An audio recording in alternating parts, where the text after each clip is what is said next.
再录一段啊！现在是下午4点多了，下午4点多，这一天又快结束了哈。我这一天其实就逛俩景点，一个是中华门，然后中华门边上还有一个城乡博物馆，还有一个大报恩寺塔。因为我看的比较细，所以一天我只能看俩景点。人家可能半天就能看一个景点，就是我花了1天时间看。啊，大报恩寺景区哈。这个呢，人家都说大报恩寺是琉璃塔，现在咱看这是玻璃塔，是吧？哎。大报恩寺塔现在已然彻底没了啊！大报恩寺塔没了，这个整个的庙也没了啊！所以现在这个地方是个遗址啊。要进这地方呢不太容易，得花钱，门票好像90块钱吧啊，才能进来啊。进来之后呢，它现在周围一圈是玻璃罩的啊，都是那个建筑，其实是博物馆。博物馆呢，一个是把它边上的遗址都给罩住了，第二个呢有很多展品啊。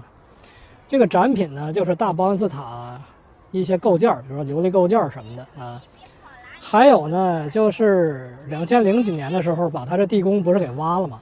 从地宫里挖出很多东西来，舍利啊，还有装舍利那些什么石函、铁函呐、金函呐，什么那小棺材啥的，哎，一堆那玩意儿，展示的是那个东西啊。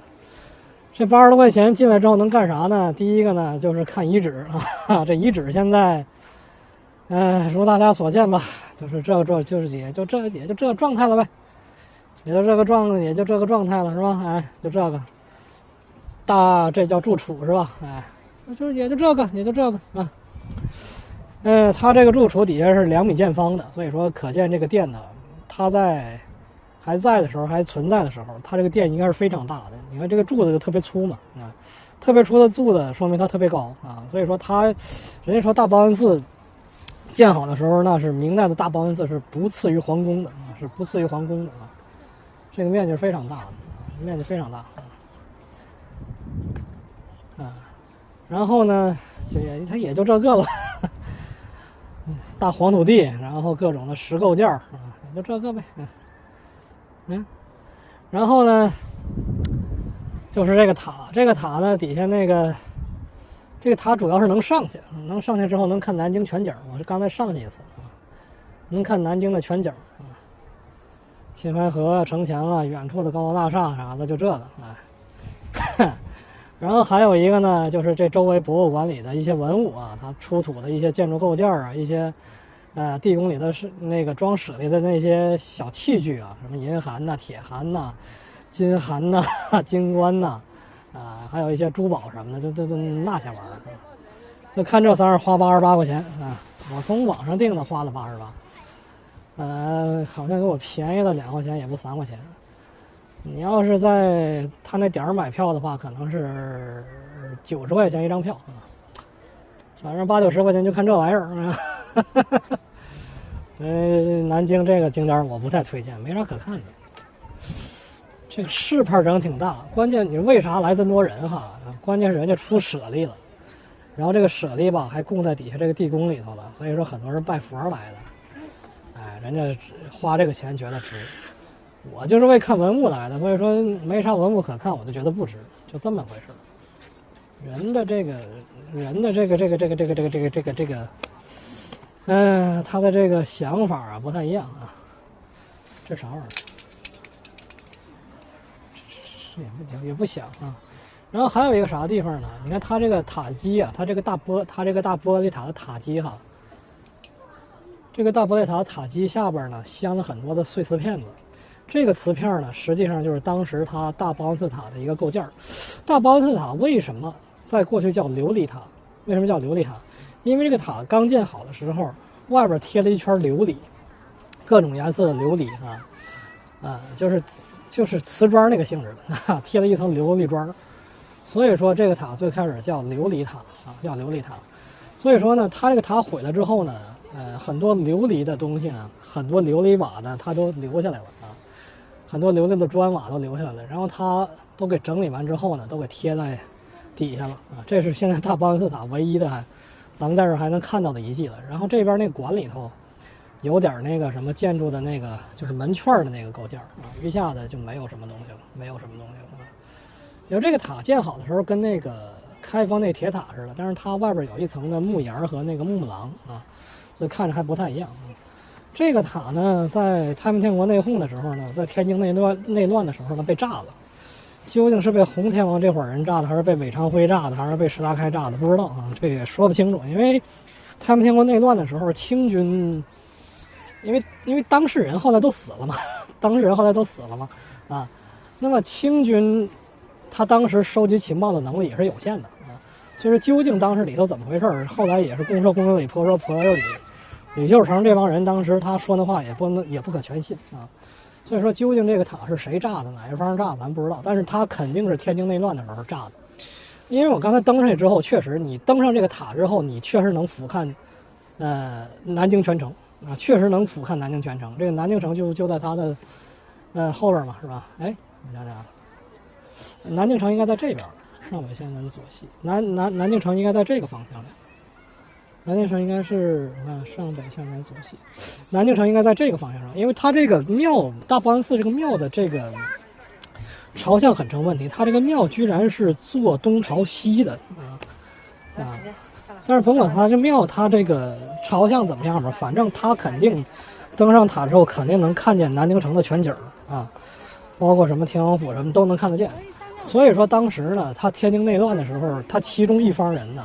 就害怕一旦城外这个塔啊，它一旦被自己的敌军占领了，被自己的敌对方占领了啊，然后在上面第一个能观察城内的情况，第二个在城上架炮的话，在这个塔上架炮的话，可以向城内进攻的啊，所以说就把这个塔给炸了啊，就把这塔给炸了啊，否则你说这个大琉璃塔啊，这个大琉璃塔如果它能躲过太平天国和这个抗日战争的话，能留到现在的话，哎呀。